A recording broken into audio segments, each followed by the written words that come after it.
रामैया को उसी गांव में खुद का एक खेत होता था। उस खेत में वो फसल उगाता था और उससे आए हुए पैसों से अपना घर चलाता था।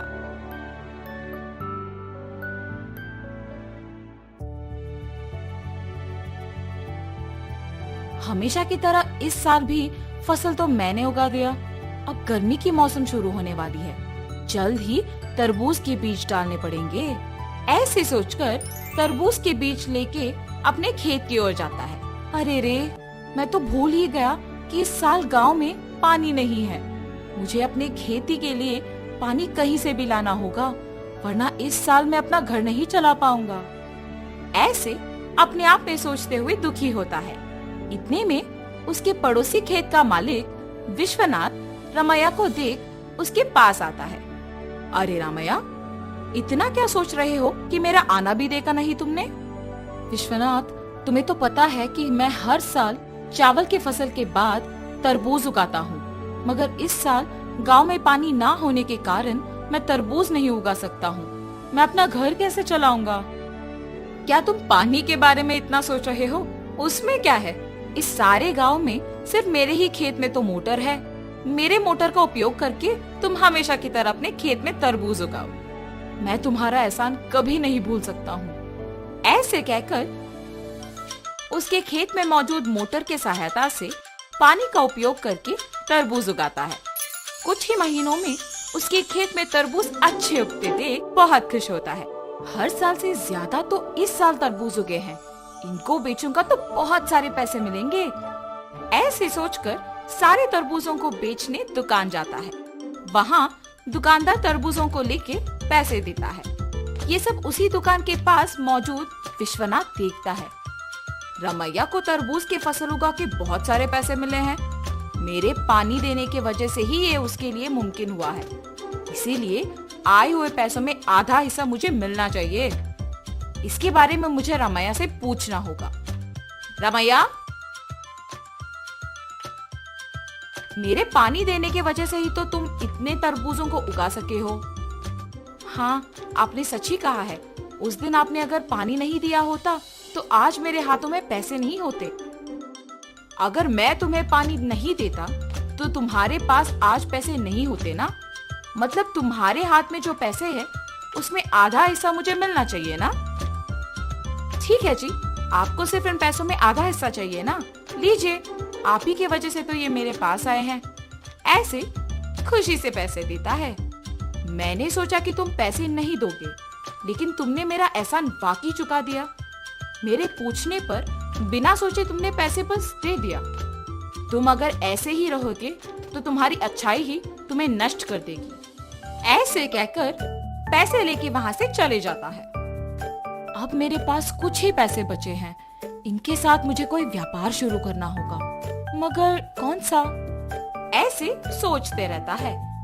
इतने में ही बगल में उसे एक आदमी कटे हुए तरबूज एक बंडी पे बेचते हुए नजर आता है। प्यास लग रहा है, एक तरबूज का टुकड़ा खाऊंगा। उस तरबूज वाले के पास जाता है और पूछता है, बाबू, एक तरबूज का टुकड़ा मिलेगा? जी हाँ। एक तरबूज का टुकड़ा कितने का है? सिर्फ 5 रुपए है जी। एक तरबूज का टुकड़ा 5 रुपए का है? एक पूरा तरबूज तो बहुत कम पैसों में मिल जाएगा। मैं मेरे पास के सारे पैसों से तरबूज खरीदूंगा और उन्हें ऐसे टुकड़े बना के बेचूंगा। ऐसे मुझे बहुत पैसे मिलेंगे। तुरंत उसको पैसे देके उसके पास के सारे तरबूज लेके जाता है। उन तरबूजों को एक बंडी के ऊपर रख के उन्हें अच्छे टुकड़ों में काट के बेचने लगता है। ऐसे उसका व्यापार बहुत अच्छा चलता है।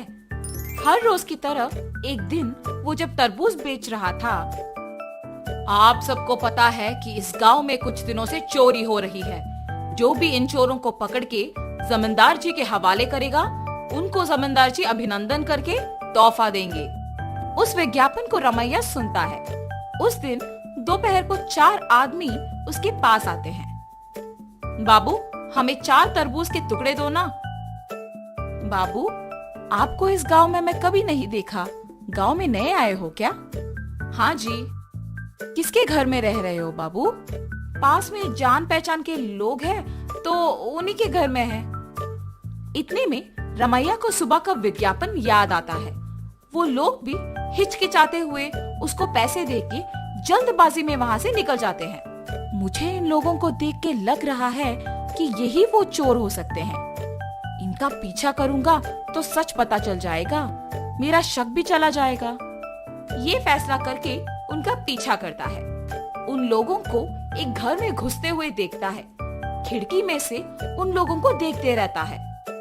हम लोगों पे शक आए इससे पहले हमें जमींदार के घर में चोरी करके इस गांव से बाहर निकलना होगा। मेरे सोच के अनुसार ये लोग तो चोर ही निकले हैं। तुरंत मुझे ये जमींदार को बताना होगा, वरना आज जो चोरी होगा उसका कारण तो मैं ही बन जाऊंगा।